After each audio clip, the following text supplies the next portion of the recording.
Assalamualaikum warahmatullahi wabarakatuh.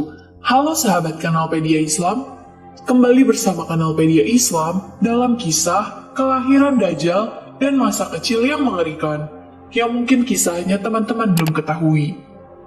Dajjal adalah seorang manusia pendusta dan penebar fitnah terbesar yang lahir dari keturunan Yahudi. Dalam berbagai riwayat, Dajjal kelak akan dibunuh oleh Nabi Isa alaihissalam atas izin Allah Ta'ala di akhir zaman.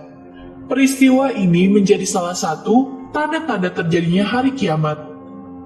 Dajjal bukan jin ataupun makhluk lain, tetapi ia manusia yang ditangguhkan ajalnya seperti halnya Nabi Isa alaihissalam. Dajjal lahir di negeri Samirah atau Samaria, negeri kecil di Palestina warisan Nabi Sulaiman alaihissalam. Negeri Samirah berasal dari nama seorang Bani Israel, yaitu Musa Samiri, pembuat berhala sapi emas.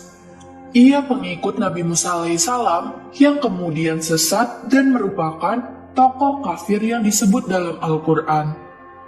Dajjal lahir dari seorang ayah dan ibu keturunan Yahudza atau Yahudi yang 31 tahun tidak dikaruniai anak. Ketika lahir, Dajjal menjadi anak yang paling menyengsarakan kedua orang tuanya. Sebagaimana digambarkan oleh Rasulullah SAW, ayah dan ibu Dajjal itu melewati pernikahannya selama 30 tahun, tanpa melahirkan satu anak pun. Kemudian lahirlah dari mereka seorang anak laki-laki yang buta sebelah matanya. Ia menjadi orang yang paling berbahaya dan paling sedikit manfaatnya bagi kedua orang tuanya dan bagi umat manusia. Kedua matanya tertidur, tetapi hatinya tetap terjaga. Keluarga Dajjal, ayah dan ibunya adalah penyembah berhala. Mereka menyembah berhala berbentuk sapi betina. Menurut Dr. Isa Daud, dalam bukunya Kemunculan Dajjal di Segitiga Bermuda, Dajjal lahir 100 tahun sebelum kelahiran Nabi Musa alaihissalam. Ada yang menyebutkan cikal bakal Dajjal lahir dari nama Musa Samiri, si pembuat berhala sapi emas. Sementara dalam buku Izharu al-Masih al-Dajjal disebutkan Dajjal lahir dari hasil hubungan ketika ibunya sedang menstruasi.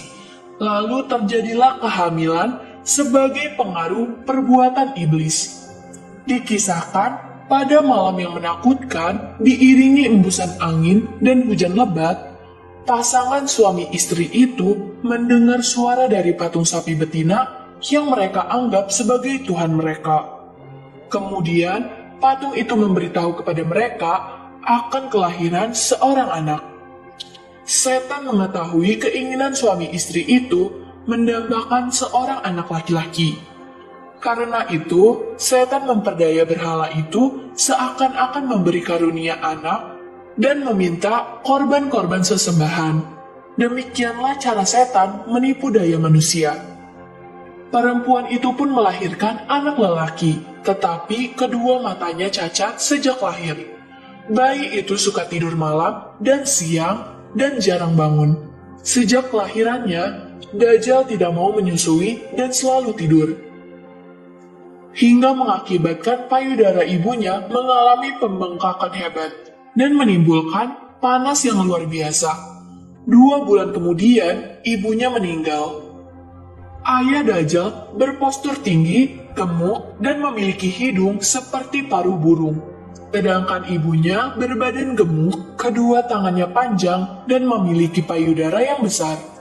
Anak itu sangat membahayakan kedua orang tuanya dan juga umat manusia. Bukan hanya ibunya saja yang merasakan kesengsaraan, sang ayah pun demikian. Adapun kesialan yang dibawa Dajjal bagi ayahnya, ialah setelah kira-kira 4 tahun. Dajjal hanya diam dan tidur saja sejak kelahirannya. Pada suatu malam, anak itu bergerak merangkak seperti balita. Ia berjalan ke arah patung-patung berhala, kemudian tidur di sisi patung itu. Sang ayah pun bangun keesokan harinya dan mendapati anaknya tertidur di pangkuan patung Tuhan mereka. Ayahnya memanggil tetangganya, dan berita itu menyebar luas. Penduduk sekitar berbondong-bondong datang untuk menyaksikan hal tersebut. Kemudian hakim kota mendengar dan ingin memiliki anak itu yang dianggap dapat membawa keberkahan. Maka diutusnya mata-mata untuk membuat siasat. Maka dihadapkannya lah ayah Dajjal kepada hakim kota dan dipaksa untuk mengaku bahwa kabar berita itu adalah hasil rekayasa dirinya semata. Karena itu, ayah Dajjal dipaksa untuk mengaku bahwa dirinya lah yang telah mengangkat anaknya dan menaruhnya di pangkuan patung sapi itu. Karena ayah Dajjal menyangkal tuduhan itu, ia dipenjara dan disiksa. Sementara Dajjal diambil oleh hakim dan dirawat di dalam istana. Dalam menghadapi siksa di penjara, ayah Dajjal tidak kuat sehingga ia terpaksa mengakui kebohongan itu. Setelah ia mengaku, ayah Dajjal pun diusir. Maka tinggallah ia sebatang kara karena ulah anaknya itu. Dalam keterasingannya itu, ayah Dajjal meninggal dalam penderitaannya. Setelah berada di dalam istana selama kira-kira 1 tahun 1 bulan, negeri Samiri dilanda bencana dahsyat. Allah Ta'ala memusnahkan negeri itu karena perbuatan penduduknya menyembah berhala dan maksiat yang melampaui batas. Kemudian Allah memerintah Jibril menyelamatkan anak itu dan membawanya ke sebuah pulau terpencil yang terletak di tengah-tengah lautan luas yang disebut Laut Yaman. Pulau yang didiami Dajjal dikenal dengan nama Jazirah, yaitu sebuah pulau yang terdapat ular mengerikan dan hewan berbulu tebal. Hewan melata yang berbulu lebat ini yang menjaganya selama Dajjal mendiami pulau itu.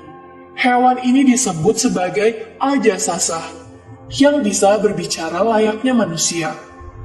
Pulau itu berukuran kecil, bagaikan tumpukan bebatuan. Pulau itu terpisah dari gugusan pulau-pulau yang banyak jumlahnya. Dajjal sepanjang hari, sepanjang tahun selalu tidur layaknya penghuni gua. Untuk diketahui kisah Dajjal ini tidak ditemui dalam riwayat yang sahih. Adapun kebenarannya, kita masih membutuhkan referensi yang sahih selain yang diceritakan oleh buku-buku dan literatur di atas. Jika memang kisah tersebut benar adanya, maka kita memohon kepada Allah Ta'ala agar diberikan rahmat dan taufik sehingga bisa selamat dari fitnah Dajjal di akhir zaman nanti. Demikianlah kisah kelahiran Dajjal dan masa kecil yang mengerikan.